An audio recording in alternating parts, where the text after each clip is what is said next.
All right, welcome back to Getting Past the Premium, everybody. Here today, this is going to be a great episode. I have Guffy Wright with me. Guffy is the sales leader and partner with the Mahoney Group, and this is going to be a great episode for those that are trying to grow and scale not only your book of business, but your business as a whole, your company, your agency, etc. And so I'm excited to jump in, Guffy. And before we kind of get into the meat of the topic, why don't you give everybody your background, a little bit of who you are, who the Mahoney Group is, I think is relevant too, and then we'll dive in. Sure. Well, thanks for having me on, Elliot. Been following you guys for a number of months now, and congratulations on all the success. Yeah. Um, I've been at the Mahoney Group for about 17 years. I'm a partner and our sales leader. I'm a producer at heart, and so I'm in the sales business, and I focus mainly on real estate, and that's how I have scaled the book of business over the years.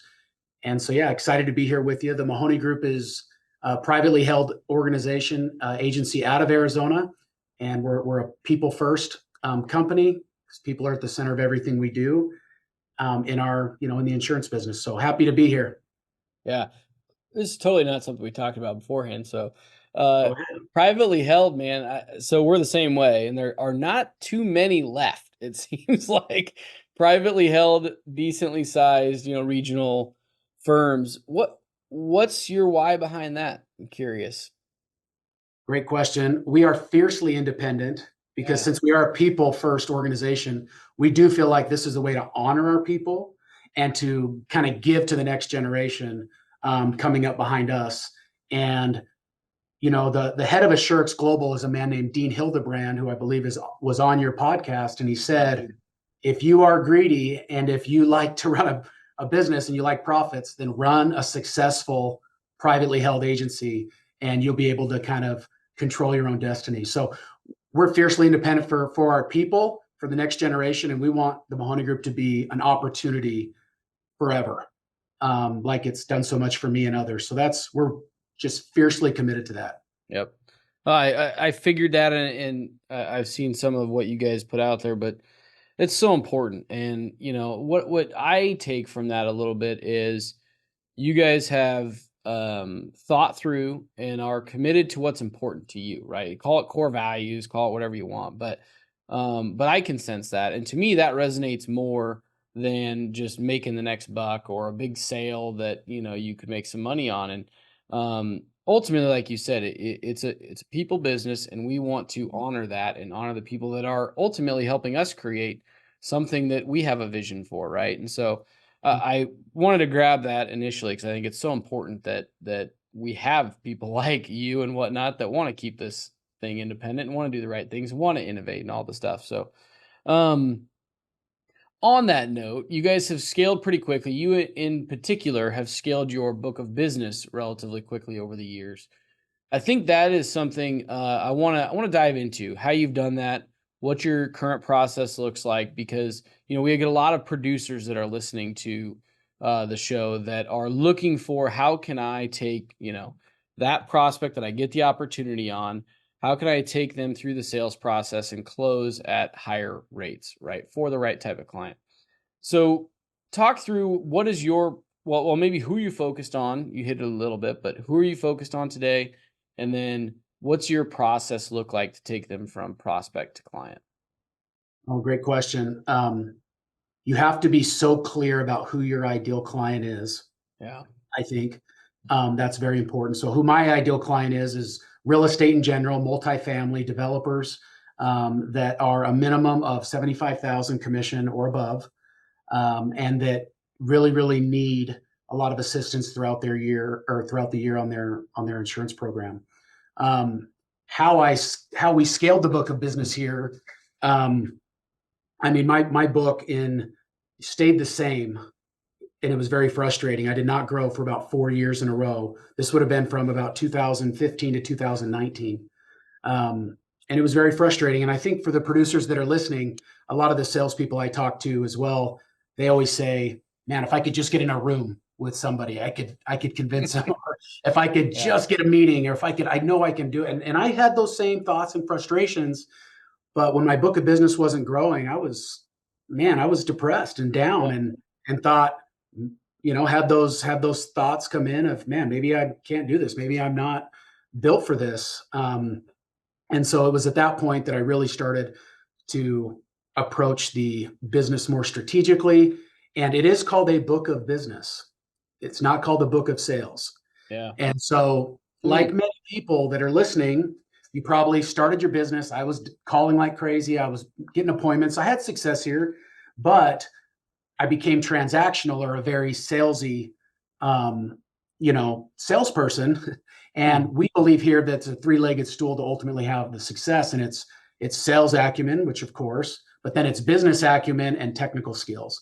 And so I was kind of stuck because I was just basically a tactician, technical, and a salesperson. Yep. It wasn't until I developed kind of a business plan around who my ideal client was, where I wanted to go, why I wanted to do that. And the why is extremely important. I know I follow you and a lot of your team members on LinkedIn, and you guys talk about protect your purpose. Yeah. I love that. And so I got really clear on what my why is. And I like to say that if your why doesn't make you cry, then your why sucks. I love And that. so and so So really true. develop that why. That'll help you understand what you want. That'll help you understand who you want to do it with and ultimately how you want to get there. So that was kind of a big intro there. Tell me where you want me to drill down specifically on some things and let's do it. Yeah, absolutely. Well, I couldn't agree with any of that anymore. I love that.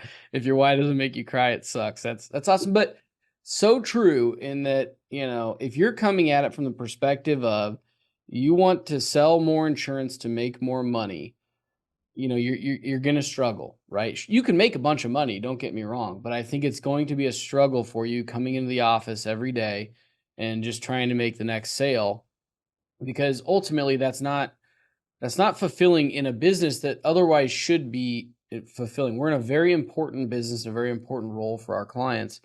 And it needs to be looked at that way. Too much, I hear so many of sales gurus and people talking about how to sell more insurance and the little tips and the little tricks and whatnot to get somebody to say yes. And I liked how you actually had sales acumen in the three-legged stool because that's important, right? You need to know how to sell and how to have a sales based conversation. But if all you're looking at is trying to sell somebody on a product and not looking at providing value to them because it's so important to you as your why, it's going to be a tough existence in the business, right? Mhm. Um, so I could go on forever, as you can tell, about that topic, but hit on. So let's start. First and foremost step, right, is ideal client profile, which you talked about, and why that's so important. So talk about. You hit a little bit, but more specifically, what is yours? But how did you land on that? Like, how did you decide what your ideal client looked like? Great question. I was kind of a generalist, like most agents. I did have kind of a focus on multifamily apartments and real estate, but it wasn't until I really started committing to a micro niche or a niche inside of a specific industry. But I do think you have to start with an industry and you have to start with a revenue threshold because if you just think you can work if you just think you can do the same things but work 10% harder and not feel burnt out, you're gonna find out the hard way, like I have already found that out. And so I think as soon as you identify who your ideal client is, why they are your ideal client, then you can really cater to them and either attract them or repel your Yeah, prospects. which is just as Well, important, by the way. very much so. We train our new people here to say, you know what? I work on accounts that pay at least 15,000 in premium. Those are the people we seem to help. Do you fit that? And that really helps them get in the mindset, right? But for your own book of business, all progress starts by telling the truth. And so you'll know what you're committed to by what you say no to. And Yeah, so if somebody calls or if you call on someone and they're, oh man, this is going to be easy to write, but it's 3,000 commission, but you already committed to 10,000 commission as your floor, you're just not being honest with yourself. You're not as committed as maybe you thought. yeah, So the ideal client profile needs to be very specific, needs to have the industry, it needs to have the revenue size. And then as soon as you know that, then I think you can develop a real prospecting and marketing strategy to attract those people. And you'll also be surprised how many people will find you as soon as you start branding and putting yourself out there in that way. Yeah. Well, you could start to use language, right, that they resonate with, and you start to Exactly. learn a little bit more about how do they what's going on in their business and the problems you're solving for them because you see patterns when you're working with similar types of clients, right? Totally. Um, so hit on then. All right, I've got my ideal client. And commit to it. Commit to that And idea. committed to it. Yep, and committed to it. I totally agree. And it's funny. I'm glad you said that way too. The being honest with yourself, because man, I think one of the biggest detriments to our industry is the fact that we can sell a product to anybody. Everybody has to buy insurance, right? And so everybody's a prospect. And man, it's just the minute you take on that one client because you somebody referred. I get this all the time, right? I get a referral. Well, then I have to work on it, right? It's like, no, you don't. And don't, you're training that referral source to continue to send you those, right?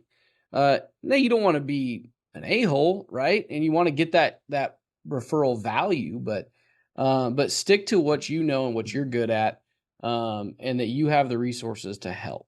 And so then in your process, after the ideal, you've got ideal client, now you have one of those that you've got an opportunity on. What does that process look like to take them through being, going from that prospect to client? So our process, we do a lot of digital sales. Yeah, you And mentioned that. yeah, so what I mean by that is 90% of my book of business is outside the state of Arizona, which where that's where I'm located. And so our real estate practice process is as soon as we find that ideal client, which can be from cold calling, it can be through LinkedIn, email, drip campaigns, our CRM, we find them, we immediately try to schedule a Zoom, immediately try to schedule a Zoom and book a Zoom. We Yep. have found that people they're more open to scheduling a Zoom than maybe in person. Hmm. And so, and also they think our prospects think Zoom is a neutral field. We can actually make that home court advantage. And the reason why I really like the digital sale on the Zoom is because you can pull up screens right in the middle of an appointment. And oh, you're really struggling with acquisitions. Well, here's our process and steps to closing. Do you think this will help you? And in there is, step three, we get the BOR so we can negotiate with the seller's term. Okay, great. Oh, you're having an issue with your lenders. We have a lender liaison inside of our real estate practice where all she does is negotiate with lenders, and we can actually tell you the value of that. And here's the last 20 waivers we've gotten from the lenders, and here's the amount of dollars that our clients have saved. Do you think that would help you? And we can share those screens and be very fluid.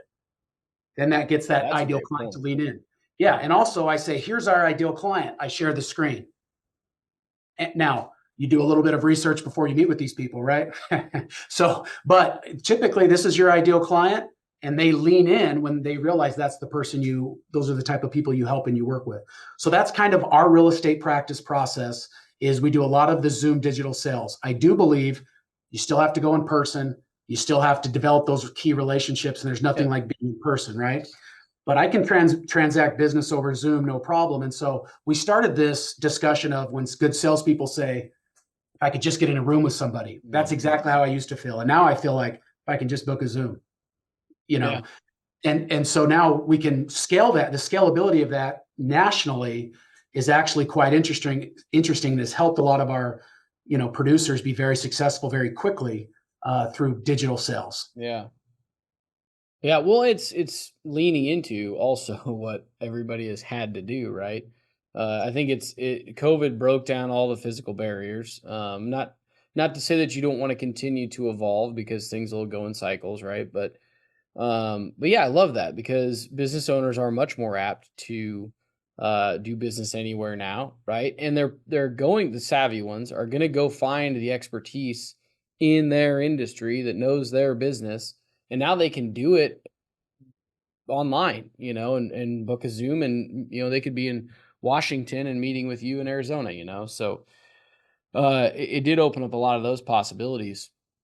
So I think that's pretty sweet. But then dive into like the specifics a little bit more. So you're doing most of these through Zoom, but what does like that first meeting look like? What's second, third, however, many Yeah. times So you the meet? the first Zoom is basically, you know, Here's what I've researched about your business. Tell me about your business. I try to connect with them on a peer-to-peer level. We talked about business acumen. So tell me about your business. What's your vision for your company? How are you going to grow? We work with growth-minded companies. Tell us what your company looks like now and in 3 to 5 years. Do you think your risks today are going to be the same that they are in 3 to 5 years? They describe their business. That's step one. We then share screens based on how they're describing their business and how we think we can help them. That's step one. And we definitely talk about the broker of record letter in that first appointment. Wow. Um, Okay. yeah, definitely. We want to, at minimum, plant the seed. Yeah. Hey, typically we work on a broker of record letter only basis. Here's what that looks like. Here's how we feel like we earn it. Um, and then we kind of walked them through that process of what doing business with us is going to look like. We lay out a sales vision or an insurance program vision for their company. That helps us get on a business, a peer-to-peer level with them. We then drill down on our differentiators. I already mentioned a few. A lender liaison. Here's our lender waiver request. Here's how we can deliver cost savings. Here's how we can do this. We have also a proprietary insurance program for apartments. Here's who it helps. Here's why.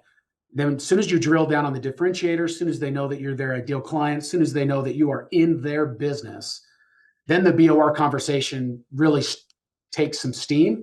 And we'll even say, hey, we don't expect you to sign it today, but here's why we don't just practice quote, and here's why it's better for you to ultimately choose one broker, whether it's us or somebody else. Here's why it benefits you to have the competition occur at the underwriting level and not the agent level. Ooh, I like that. Yeah. I mean, I've never framed it that way, but I like I like how you worded that because that's exactly what you want to happen. Okay, so a lot in there though. I want to pin down this BOR conversation because we have this a lot, and a lot of people are somewhat scared or haven't done a lot of BORs, intimidated by talking to a client about it. In my opinion, it's the most upfront, if done correctly, I should say, it's the most upfront, honest, transparent way to go about the process because you don't have to have all these sleight of hand and get your apps in the fastest and trying to work with different underwriters and whatever. You're going to the client saying, here's how we're different, here's who we work with, here's who we work well with, here's why I think you might want to consider this conversation. But you're making no mistake through that process that you're going to make a decision to either hire us and fire your current relationship, or like you mentioned, hire somebody else that's a better fit. But you need to have that conversation as a business owner. That's a decision you're going to have to make. You don't want to make that decision based on the insurance proposal that's brought back. So just, I don't know how much evolution you've had over the years in that. I know we have as a firm, right, getting to that BOR conversation, but talk through that from a mindset perspective, because I don't, or really any ways that you've gone about it over the years of getting to the point where you guys are BOR only. But I know that a lot of people have the roadblock, the limiting belief around that mindset side of it, and that lends itself to just falling into bad habits. So talk through your evolution to that BOR only model. Elliot, so crucial. You bring up mindset. That is all it is. Yeah. Um, you know, it's just so hard to get there because, like we discussed earlier, you have to be honest with yourself. My book of business stayed, like I said, stayed stagnant for about 4 years. And also, my new business sales was similar. It's like, man, I'm selling the same amount I was selling 10 years ago. Like, what the heck is my problem? And as soon as I made the mindset shift and committed and was absolutely honest with myself, that made all the difference. My first BOR conversation, I remember I worked up the courage. I was scared. I went to the client and I said, "Hey, can I please have this?" And they said, "Yes, you can." And I thought, "Wow, this is great." But they also said, "But we're getting non-renewed." Oh. So that was my first. That Oh, was there my you go. when I finally worked up the courage. That was my first BOR. Hey, Um, got your foot but wet, right? I think bringing it up and having the confidence of why are you the obvious choice? So if you have in your mindset why you are the obvious choice, how you can help them, why a broker of record letter is in their best interest, if you can come to grips with that in your brain and believe it, I think the conversation actually becomes a lot easier. Yeah, Um, and I'd rather them say no on day one, than going to the closing table at the end and putting in all this time, effort, and energy and not winning the deal, right? Um, totally. but I think too, it's good to have the conversation of, hey, typically we work on a broker of record letter only basis. Here's what that entails, and then that gives you the power as the producer to decide whether you want to quote or not, right? You're just kind of laying out how your process is. And then sometimes you might look at it and go, well, I don't have that carrier, so BOR's out. Or their agent hasn't shopped it in 15 years. I can just take it. Or the coverage is terrible. I don't want to take it on. There's going to be some things for you to kind of decide if you want to quote or not. But I think having that broker of record letter mindset will automatically set you apart in the marketplace from your peers, number one. Mm. And Yes, then also it'll help you gain the confidence and get real clear on your value proposition, which in our real estate practice, our value proposition is we have the experience to deliver better than marketplace solutions. Here's yeah, how we do that. And everything we do is tied back to that through our ideal client. that's awesome. How so many things I want to ask about there. Why do you think more people don't articulate their value prop well? Because we're salespeople and we're not business people or technically, sound in some ways. I think we've just relied on our sales skills and we've gotten by, and we've made a decent living doing that. Yeah, yeah, And the mediocre producers renew 90% and make a decent living and don't work that much on Friday afternoon, yep. or Friday morning, So true. Yeah, in this hard market. But I do think if you really really want to get serious about your career, you have to have that business acumen, and you got to push the limits and really develop your why.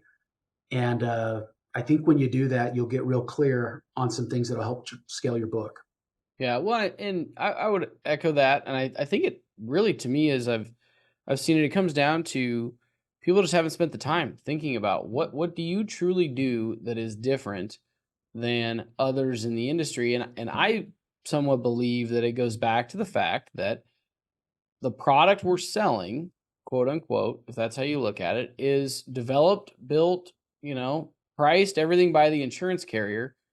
And a lot of folks look at their role as just trying to get the opportunity, go to the carrier, and then be the middleman, and there isn't a big value prop if you're doing that. And so to me, it just comes down to putting the right amount of time and thought into why are you different, what makes you different, and then put that into a way to articulate and present that to your ideal client. And it doesn't have to be anything that's crazy. I mean, look at what you just said. You guys are a large firm that, has a lot of resources, but you boiled it down to something that's very simple to the client, that you deliver better results because of experience and because of expertise and so on and so forth. And so I think often people overlook that. I don't have the loss control guy, or I don't have the, coverage expert or whatever. But you don't have to make it that, uh, it doesn't have to be that big to have a good value prop. Um, I just want everybody to understand that because I see that a lot. And then the other thing I was going to pinpoint there, you've probably been through this. I know we have, but I see folks online and stuff on like Twitter that'll talk about, I just presented, a big quote, and the business owner just said, "Oh, thanks," and then took it to the other guy, and he just undercut me and won the business. And they're mad about it, I'm like, I get it. I've been frustrated there too. But at the end of the day, it goes back to everything we're talking about. This is the reason why, or one of the reasons why, you want to think about operating differently because of that scenario. The reason the business owner did that is because you're selling a product that their current agent can sell. They have a better relationship over there. They didn't see a difference in the value prop. And ultimately, they were like, I'll just take that to my guy. Thank you for the work, but I'm just gonna have him do it because I trust him. And I don't know. Again, you comment on any of that you want, but a little bit of a soapbox here. But Well, uh, we call it getting rolled. You know, there you go. you got rolled, and it's funny. I mean, we still sometimes all fall into that trap, Yeah.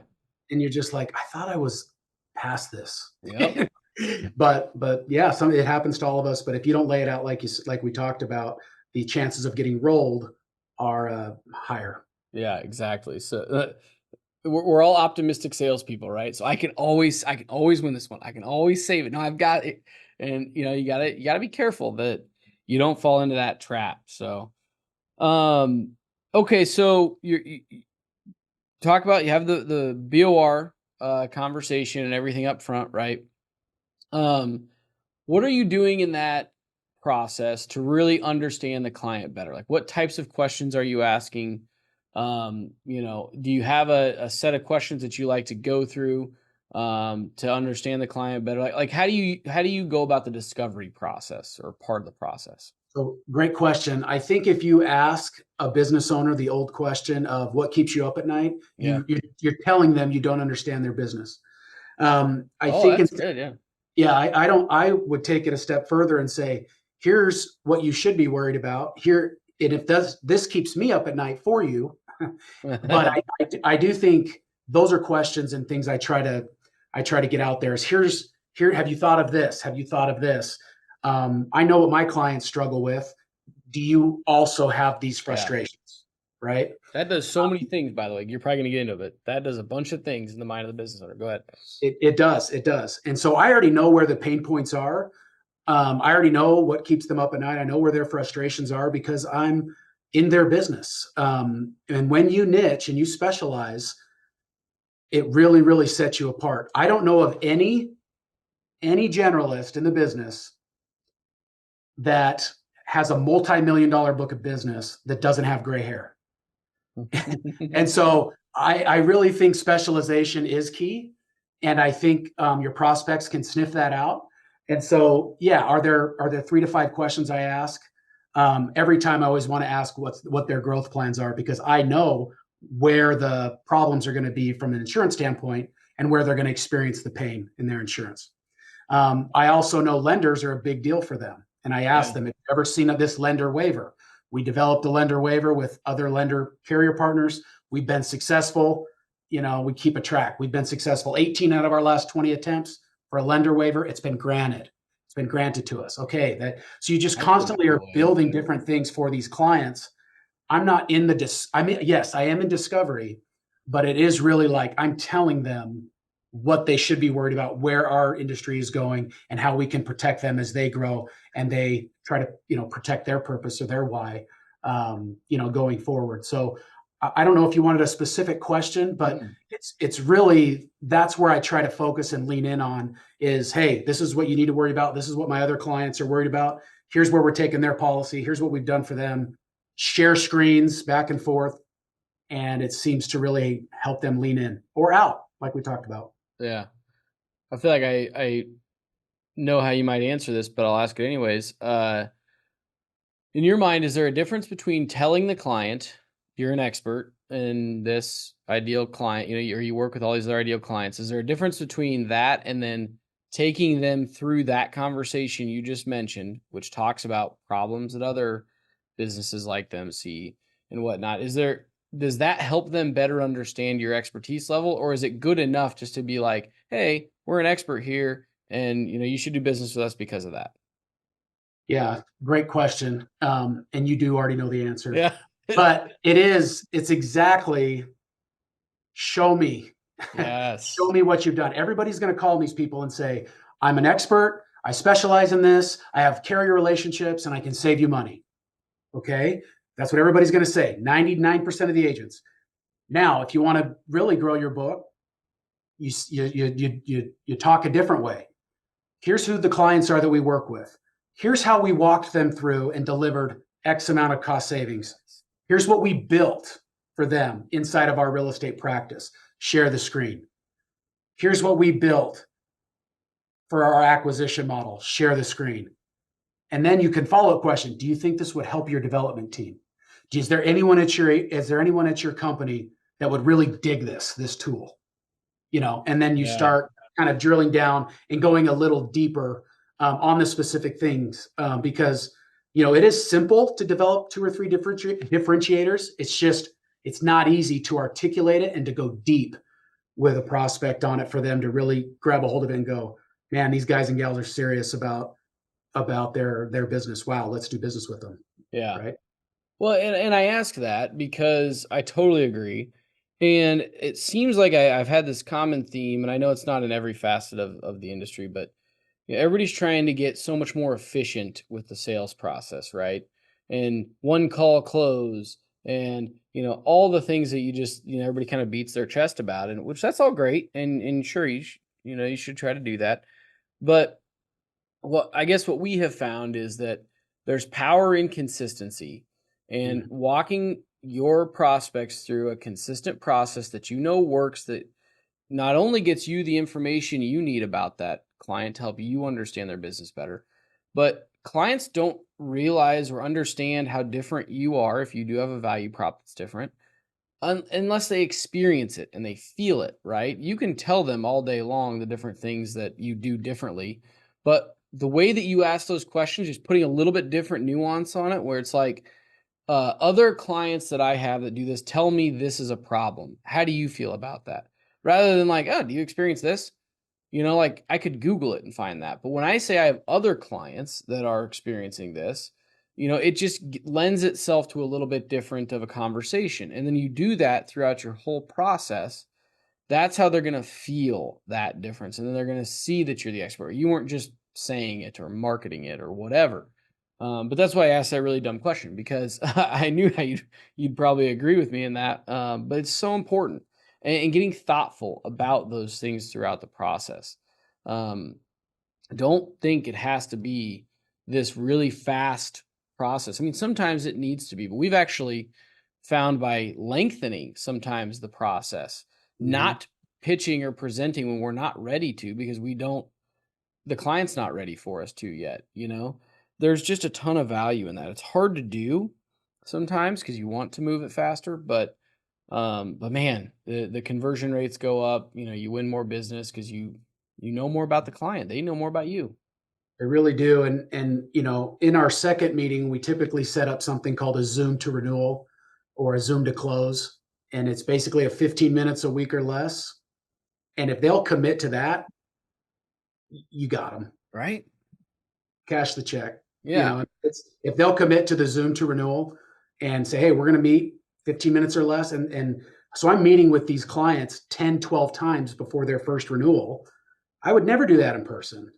Yeah. Uh, and then so it's even, we recently won a new piece of business that was, about a $2.5 million premium spend, and it was a big win for our real estate practice. And soon as the renewal was done, the client said, hey, we're going to miss not talking to you, checking in every week. And I never heard anybody tell me that. Right. Yeah. And it was just it was a really good, sales process, and something different that we walked people through, because everybody wants more communication. Yeah. Everybody wants what's going on, what's this. And so that's another thing that we've been successful with, that I think your listeners might, resonate Yeah. with. Yeah. Well, that's something that I haven't heard. And I think we should put a pin in that.